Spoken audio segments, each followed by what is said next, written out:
Nelson Mandela का नाम आते ही साहस, धैर्य और इंसानियत की सबसे ऊंची मिसाल सामने आती है। उनका जन्म 18 जुलाई 1918 को दक्षिण अफ्रीका में हुआ था। वे सिर्फ एक नेता नहीं थे, बल्कि पूरी दुनिया के लिए आशा और समानता का प्रतीक बने।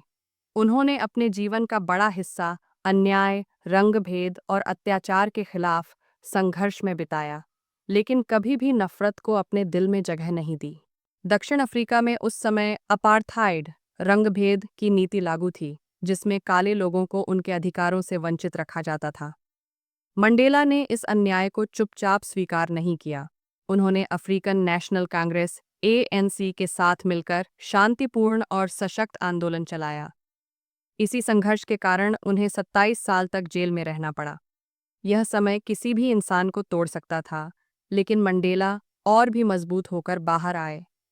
जेल में रहते हुए उन्होंने बदले की भावना नहीं पाली, बल्कि खुद को मानसिक रूप से और परिपक्व बनाया।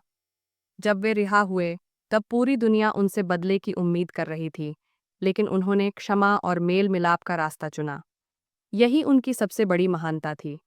बाद में वे दक्षिण अफ्रीका के पहले अश्वेत राष्ट्रपति बने और देश को एकजुट करने का काम किया। नेल्सन मंडेला का जीवन हमें सिखाता है कि असली ताकत हथियारों में नहीं, बल्कि विचारों और धैर्य में होती है।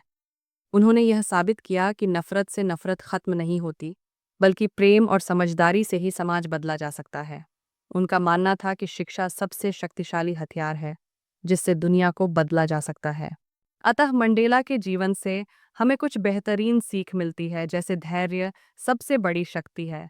27 साल की जेल भी उनके हौसले को नहीं तोड़ सकी। क्षमा करना महानता की पहचान है। उन्होंने दुश्मनों को भी गले लगाया। अन्याय के खिलाफ आवाज उठाना जरूरी है, चुप रहना भी एक तरह की गलती है।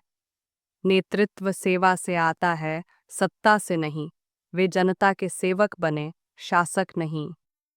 शिक्षा समाज बदल सकती है, ज्ञान ही असली आजादी है।